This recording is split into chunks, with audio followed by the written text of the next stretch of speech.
Hi everybody, Nick Blazer here with another position analysis video. This one is about recube action against a three-way player, so trailing against that and how to find these aggressive cubes. It's something that I've covered in my book, but this is a position I got tricked by over the board playing doubles in San Antonio. So I wanted to show this one kind of, in terms of that book material and when that idea works, when it doesn't. But real quick before we get into the solution with this one, you can think about this, and if it looks like a familiar reference, if you're familiar with what I'm talking about from the book there, I'll show that book position too. But real quick before we get to that, just want to remind everybody that I have all these tournaments coming up. I'll be streaming the RAC London Open from my channel. So I've got the videos up there. Those are like shared around. Set your reminder for that starting on Friday, March 3rd. It's bright and early in the morning, U.S. Central Time. And then I'll be doing Loot Rocky from home as well. I think they might have a channel that I'm doing that on, but details to come. And yeah, that's all coming up. So check that out. Please do subscribe to the channel if you like this stuff that I'm doing. Reach out if you're interested in lessons or anything like that. I've got all kinds of information on my website too. So yeah, check all that out. But okay, without further ado, we'll show the answer. And this, we chose to redouble this over the board, thinking that it was a similar to reference that I had from my book, but this is quite a bit different. We have somewhat similar winning chances and things like that, but not quite enough here. And what I'll show first to like why, maybe most players, if they haven't seen a position like this before, wouldn't even think about recubing it, even with the score deficit.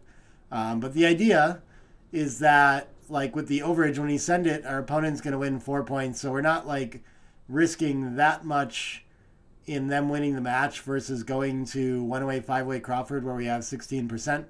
And we do gain quite a bit. We, instead of going to an even 50%, we would go to 75% in the match.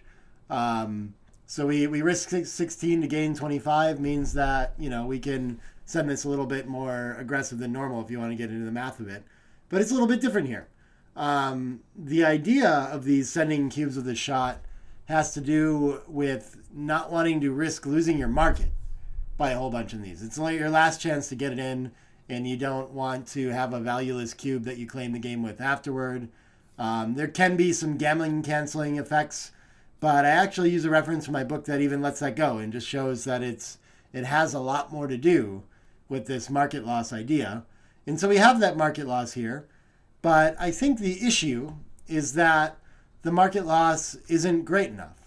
And so where do I want to start? I want to show real quickly, we'll show in this position what the possible scenarios are, right?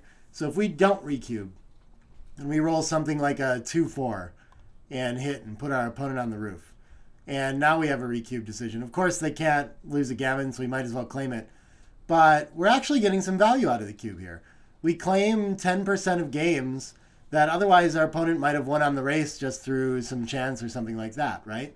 So this is a thing to note, is that we do still, of course, we've sailed by our market by quite a bit, and we would have rather got the cube in before this scenario, but we are still getting some value out of claiming after the hit in this scenario.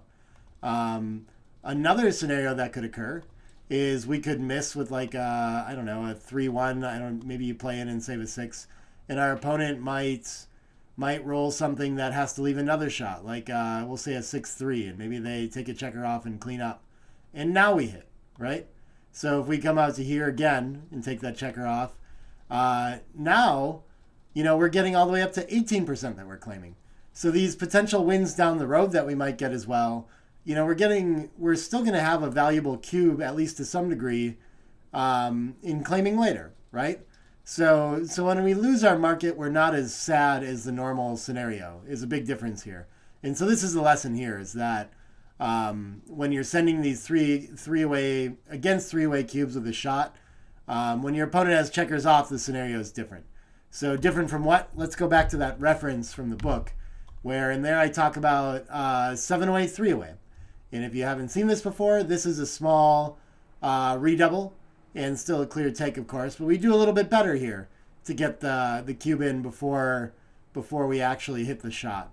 And so what's different here? I mean, we can still win a gammon, and we'll show that that's different, but let's give the same 2-4 when we hit in our opponent fans. So what's the cube action now? Well, now we'd only be claiming 4% of games, and we're actually too good because we can play for 8% gammons. So there's two things here. After the hit, we're gaining significantly less in claiming the game, and we actually miss out on some gammons that we might have won that way. And so getting the cube in earlier has higher value that way, right? And so in my book, I do cover some things like it really needs to be a last roll winning position, and I show that, well, this is a cube at 7-way, 3-way. If we just change the board to be a little bit weaker where our opponent has some opportunities to enter, then we have a huge no double again, or no redouble, right? So all the conditions have to be just right. And what I learned over this weekend, or was reminded, is that checkers off is another one of those conditions. That when they start to have checkers off, then we lose out on those two things I just showed you here, where when I hit, I'm claiming a lot less games, or I would be claiming a lot less games with the cube later, and I'm missing out on some gammons here. Yeah. So looking back at the original position, you can pull that up real quick and just show, as a reminder, in these 3-way, 5-way kind of aggressive recube scenarios, if your opponent has checkers off, that's going to make it different than the reference too. So yeah, otherwise, I hope it's getting easier for people to find these. I still see these come up in the backgammon strategy group pretty often, where we somehow receive a cube in a volatile position and then get to a shot that's going to turn around the game, or maybe we're losing a lot of gammons anyway, and people are kind of surprised that we can send these cubes when we're actually a 2-1 underdog. But the math works for it. You can go through and look at things like cube information to understand exactly where your market window opens up. And you can't see that on the screen here. I'm looking at it. But for white, I can see that with a live cube, I should want to start doubling around 38.68%. That's non-gammon adjusted. So since it's a dead cube, all I have to do is be like a little bit better off, and it's fine to send that, or better, works out in the long term for points better if I send when I'm just around 40%. I don't have to be a favorite to gain in that overage with the 4 points that our opponent would win there. So yeah, you can add this one to your arsenal for your cube, match adjustment study. And I hope this helps. And I'll be back with more position analysis videos soon.